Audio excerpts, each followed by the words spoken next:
Namaste. Welcome to the part 5 of the story of Chhatrapati Shivaji Maharaj. After defeating Fateh Khan at Purandar, Shivaji Raje took the next step. Shivaji Raje sent his force to Kalyan and Bhivandi. He looted the tax collected in that area by Adil Shahi forces, which was being sent to Vijapur. In this attack, several Muslims were killed. The daughter in law of the Adil Shahi officer of Kalyan was captured and brought in front of Shivaji Raje.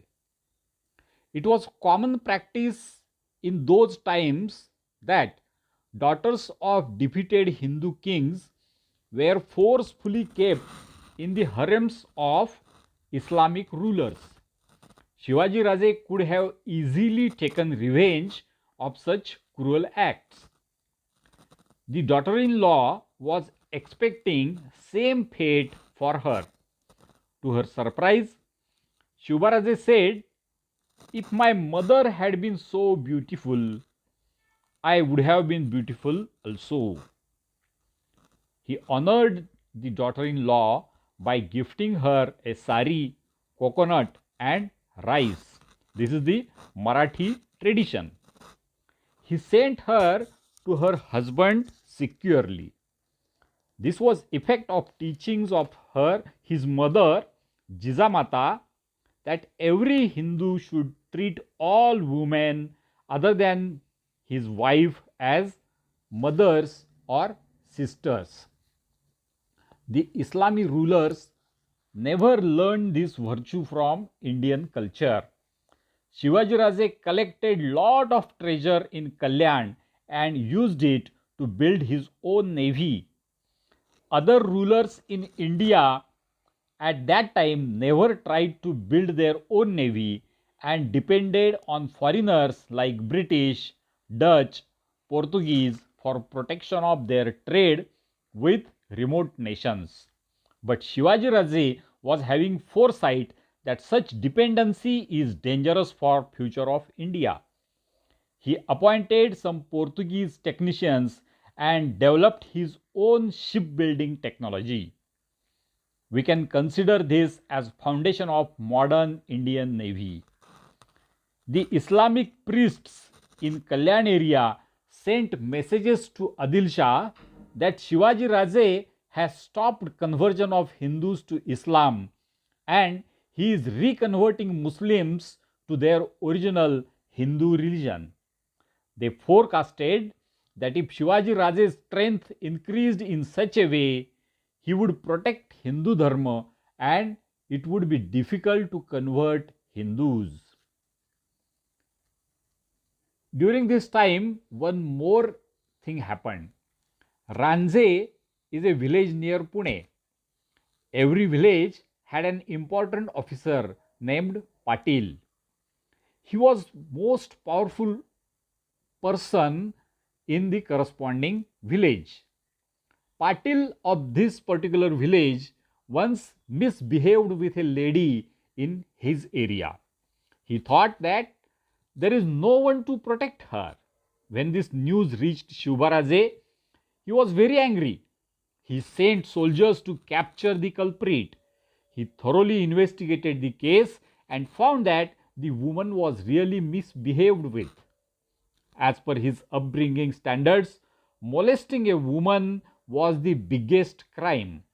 He found the person guilty and ordered to cut his arms and legs. This was a severe punishment which completely destroyed criminal's life.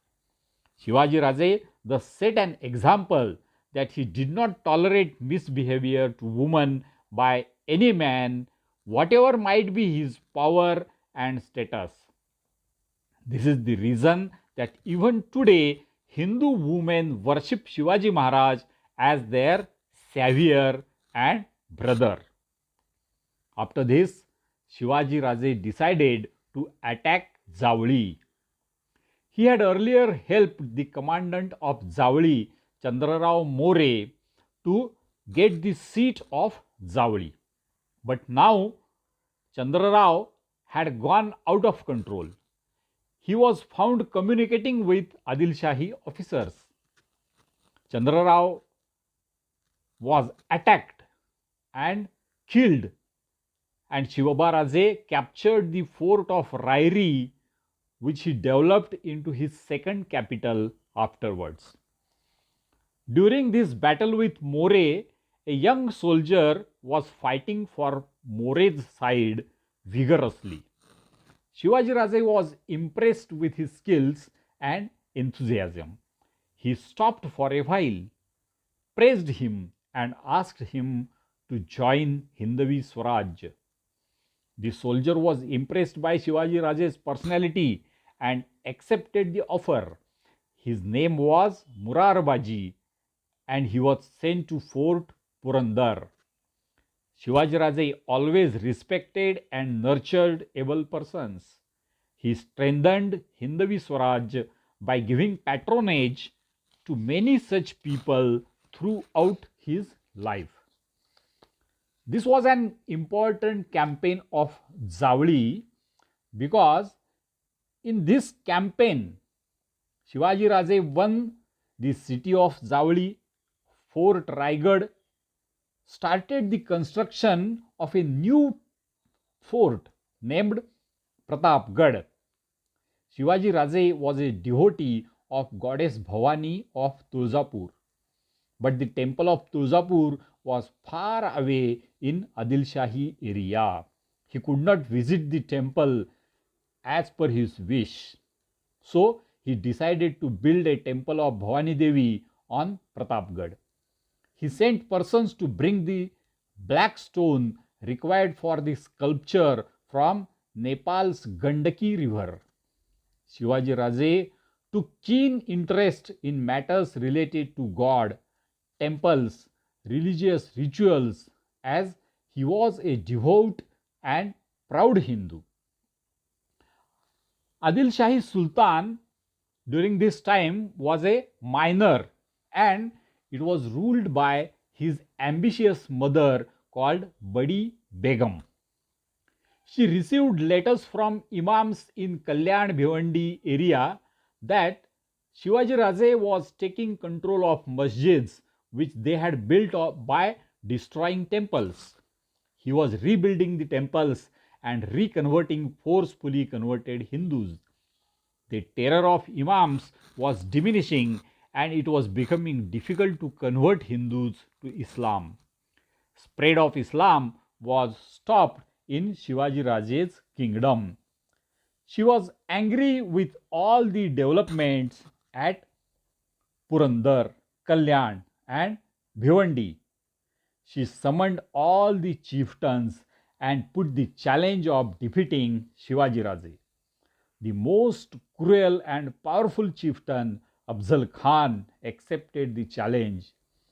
He was given a huge army with elephants, horses, weapons, money, and asked to start towards Swaraj immediately. He went to his home for preparation.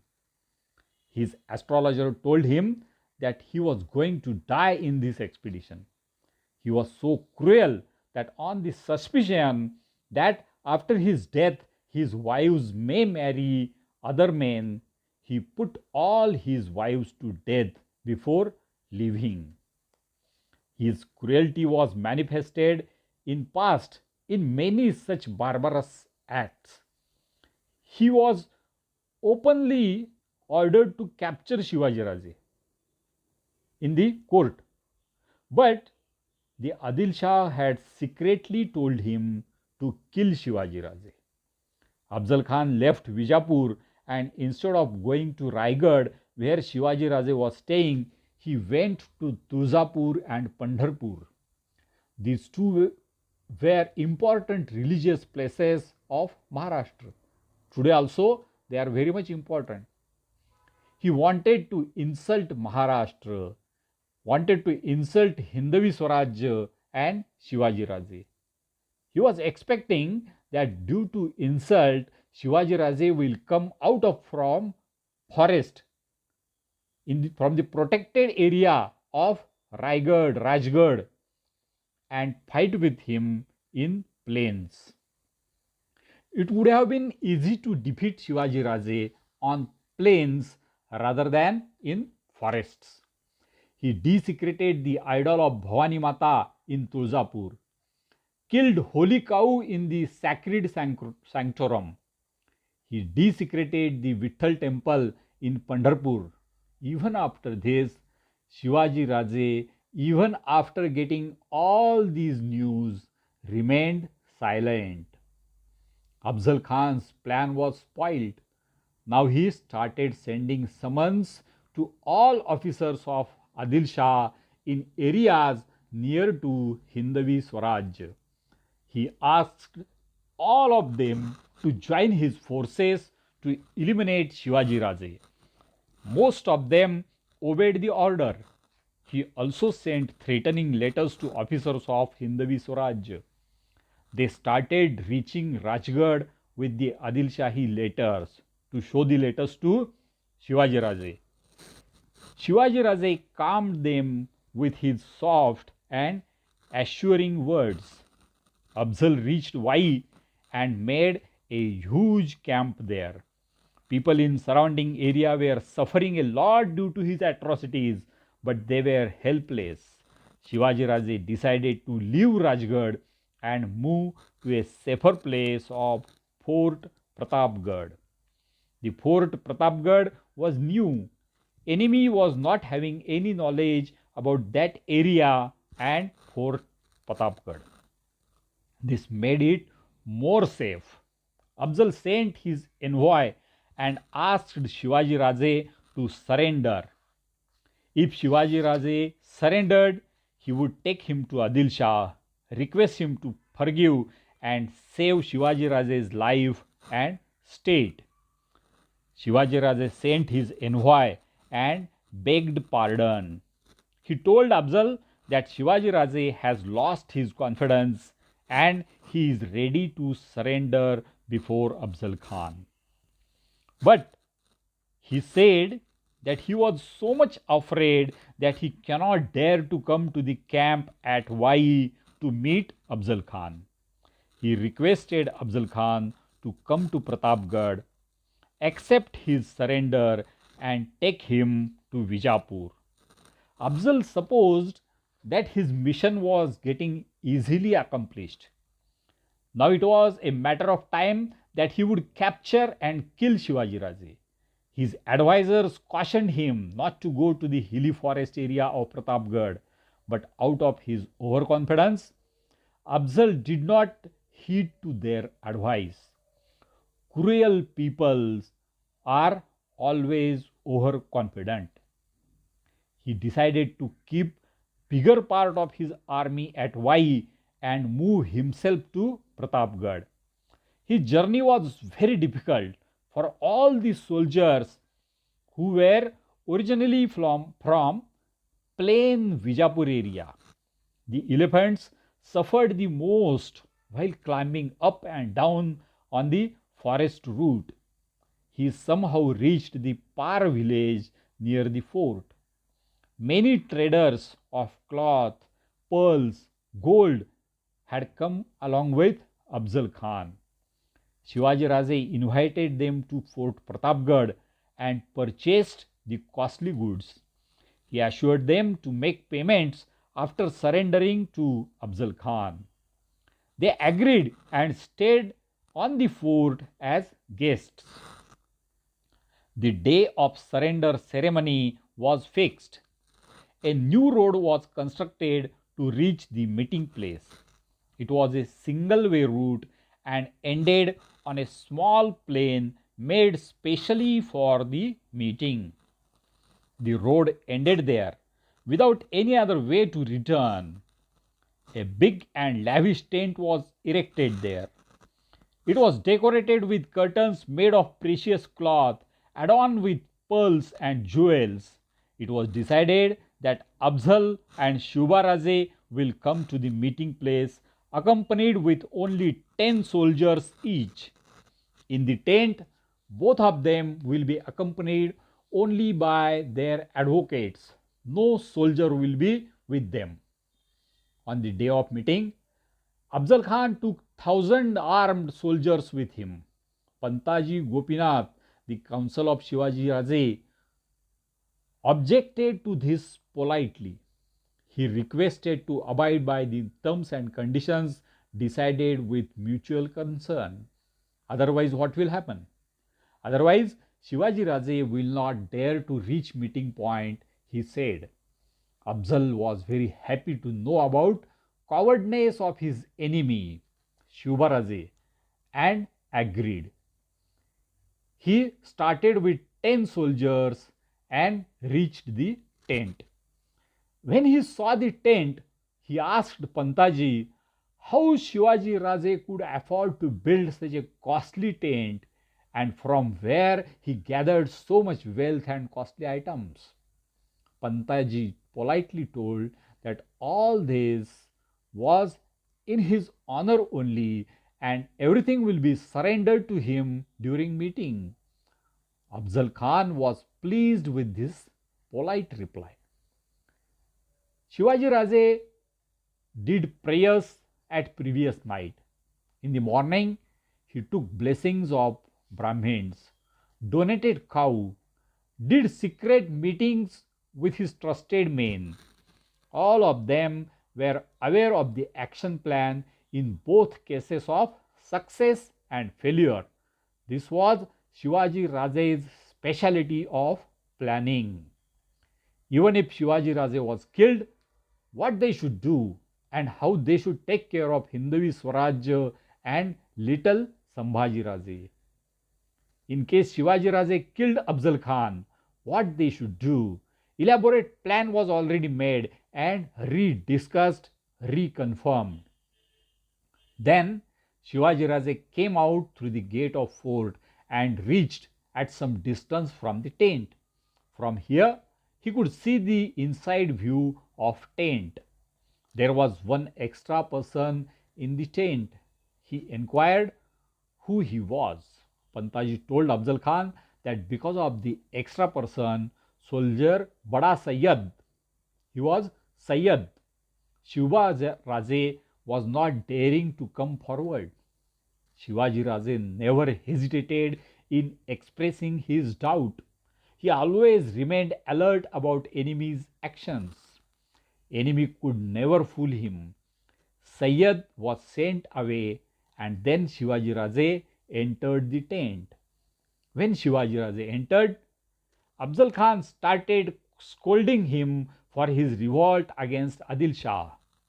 He narrated how he was friend of his father Shahaji Raje, which was totally false. It was a lie.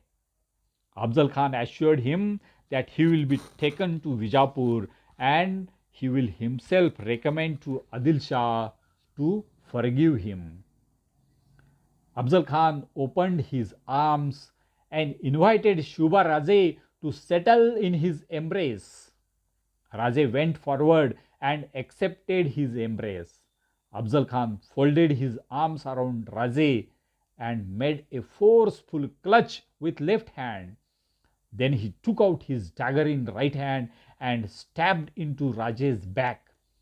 Raje was alert and he was wearing iron jacket inside his clothes. He was saved due to the jacket. He was wearing a hidden weapon named tiger claws in his left hand. He used the claws and hurt Khan in his back. Due to this injury, the clutch was loosened. Same time, he took out the small knife called Bitswa from his cuff and pierced into Khan's body multiple times. Khan started shouting, "Daga, Daga, save, save." Sayyad rushed in and attacked Shiva Raje. Before he could hurt Raje, Jiva Mahala, the bodyguard of Raje, rushed in and cut off Sayyad's arm. Thus, Shiva Raje was saved. Khan was being taken to his palanquin but Sambhaji Kauji hit on the feet of porters. He used his sword bravely to cut away head of Khan and ran on to the fort with the cut head of Afzal Khan. Meanwhile, Shivaji Raje had reached there. He saw the cut head and sent the head to Jizabai on Rajgarh. Jizabai was a brave lady. The culprit who had put her husband in jail in Jinji was killed. The culprit who had arranged death of her elder son Sambhaji Raje was killed in a fitting way. Even though she was a lady, she was brave and not averse to taking revenge. Her revenge was complete and she was happy. Meanwhile, on Pratapgarh, cannons were being fired as a signal of end of part 1 successfully and start of part 2 of the battle. What was the plan part of 2 and who was going to execute the plan 2? Soldiers were hiding in forest surrounding the Khan's camp. The cannon signal was for them. The hidden soldiers suddenly came out and killed most Adil Shahi soldiers in a rapid attack and almost one-sided, fierce battle. Very few enemy soldiers could save themselves and reach Y camp to inform what had happened at Par. While they were lifting the Y camp and running away, another force led by Netaji Palkar reached there to kill them. Shivaji Raje could garner a lot of weapons, treasure, horses, and elephants in this rapid action. Afzal Khan's son Fazal Khan succeeded in saving himself and ran away to Bijapur. Immediately after this win, Shivaji Raje moved his army in 3 directions. He himself moved towards south up to Panhala. Doroji went towards west and Netaji towards east. Many forts and cities of Adil Shah had sent their troops to support Afzal Khan at Y camp and they were killed. Hence, there was no one to defend the forts and various camps. When the news of death of Afzal spread, everyone was under extreme fear, and when Shivaji Raje reached the forts, they immediately surrendered in front of Shivaji Raje. Within a span of only 15 days, Fort Panhala became the boundary of Hindvi Swaraj. It was very fast expansion in very short time. This was achieved due to planning and implementing abilities of Shivaji Raje. Shivaji Raje went to fort city of Miraj and laid siege to the fort city. This is the end of part 5. If you want to buy this book, The Story of Chhatrapati Shivaji Maharaj, please contact me on 770-901-3232. Chhatrapati Shivaji Maharaj की जय। धर्मवीर संभाजी महाराज की जय।